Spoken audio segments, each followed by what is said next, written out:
I believe that I empower women by giving them a voice. I've been an engineer for 32 years, so I'm working as a woman in a field that's majority male. And I feel like as a woman I can be a role model for other women, and I can inspire other women to show them, yes, you can be an engineer and you can work in this field even though it has been historically majority male. Being a woman, you have the opportunity to model for others how women should behave and be treated. So that means that when there's an opportunity for, when things are being, you have somebody that's attacking you or whatever, being a woman, you're a strong voice for that. Particularly being a woman of color, you have the opportunity to model and present to the public, this is how women are. I was part of the first class that was graduated women from the Naval Academy, graduated in the 1980s. So in breaking that barrier, there were certainly some challenges in that. One of the things that it taught me though was if you do your best, your effort will be recognized. You don't have to be better than everybody else, you just have to try.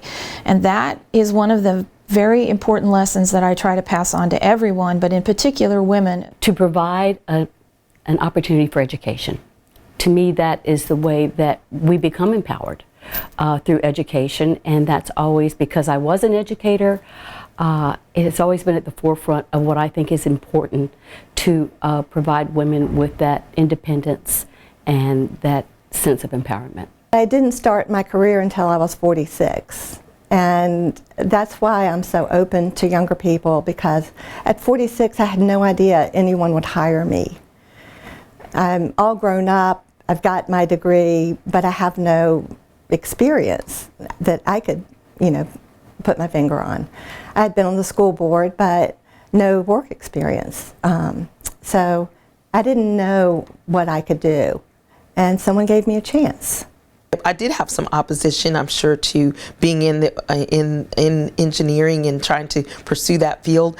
But what I did was take that opportunity and turn it around, and took that no and flipped it right on its side and turned it into an on, and moved on to be able to become the first black female to graduate in electrical engineering from Virginia Tech. I think that you do that through example, through living your life the way you want people to live it, to every day show that you can rise up, that you can change the direction your life has taken, and I believe that. I'm a prime example of that. We didn't come from much as a child, and I have been where some of these ladies have been, and so through empathy and acknowledgement and the opportunity for some education perhaps, and just to be able to know that you too can do anything you make your mind up to do. I try to be a good role model. I supervise a team of 12 individuals, frankly most of whom are women.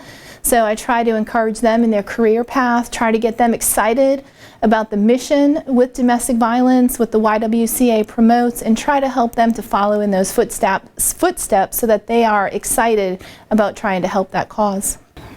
I feel really emotional at this moment because there are so many great women that have done so many profound things, and for the YWCA to see something in me, a woman who's come from poverty, big family, been around, witnessed drug abuse and all kinds of just horrific things, and grew up to do something humbly, and for them to see me worthy of being recognized and give me an opportunity to be example to other women like me, the kind of women that the YWCA lifts up all the time. It's incredible. We live in a society where we all have to work together. I see that in the medical community, and I see that in our school division. If we can eliminate barriers and learn how to work with one another and really build upon our strengths, we are going to be a better team moving forward. I was director of an initiative that was designed to help students in health professions, from medical students to dental students to health sciences, nursing, become better at cultural competence. And it was in that experience that I really learned that so much of safety and effectiveness in healthcare, as in most things, is about communication. And through this initiative, was able to influence future health professionals and ways to be more culturally competent when they listen and interact with patients. The idea of racism is that you need somebody in your life to expose you to something that you've never seen before. And so what we know is that given the opportunity, people will be able to, once they get to know somebody that is different from them, they have the opportunity to actually be able to know and recognize and respect those positions. There are differences. There are true differences in all of us, and I try to teach tolerance, understanding, and patience, because bringing everyone of different backgrounds together, we will make a better tomorrow by recognizing the inclusiveness of all communities. Giving back to the community is one of the big ways we have of healing the divides we have and trying to help others have the same kind of life and opportunities that you yourself have had. Each of us has a choice, and that we can choose to be involved or not, and that if we choose to be involved, it's very rewarding and fulfilling. I discovered philanthropy, I don't know, about 15 years ago. First of all, I might add that I was very blessed to be able to embark on that. But I found that gave me a sense of accomplishment, a sense of doing something for the community, that by becoming involved and not just writing a check, but actually becoming involved, it has really made a difference in my life. I get back much more than I give. The whole reason that I was able to go through Old Dominion University was because I won scholarships. And I told them when I would accept the scholarships, one day I am going to give my time back because you gave your time and your resources to help me get through my education.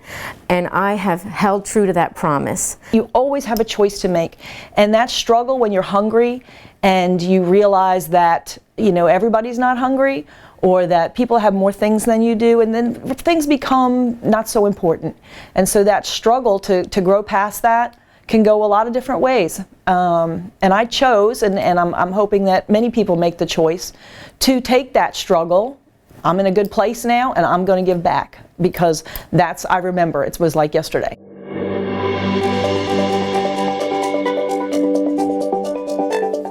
I could share several things that would surprise people. I'm not sure I'm ready to do all that, but. Because I'm very adventurous, I like to go out, try new things, do new things. I'm a kind of a thrill seeker a little bit. I'm very good at hula hooping.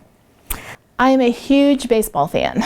Pre-Centera, I was a small engine mechanic and a shop manager for lawnmowers and chainsaws. Back in 1986, when I started my CPA firm, I didn't have any clients, and so I was making my living singing 6 nights a week. Right here in downtown Norfolk at Waterside, and I'd go down and sing and play the piano, and we'd have a great time. I'm a fanatic water skier. I have in fact done a water ski pyramid right here on the Lafayette River, and I water ski every time I get the chance, even when it's very cold. I have this tracking device that I use religiously, have for several years. And on a rainy day when I can't get out and walk, I go in my bedroom and I blare the music to Diana Ross, Donna Summer, all my favorite girl singers, and I just dance. I've danced the can-can on stage. I'm a pretty good poet, but I really would love to be able to sing. So we have a little music studio in the teen center, and they create music, and I'm always asking them, can I please be on the track? Can I like do background vocals?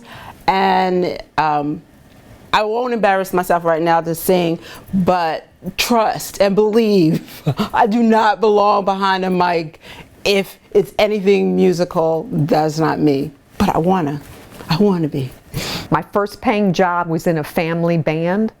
I grew up in a family that did music, songwriting, singing, and performed. I play accordion, which is a very unusual, unique instrument. I played Jeremiah Was a Bullfrog at my 7th grade graduation on my baritone ukulele that I still have today.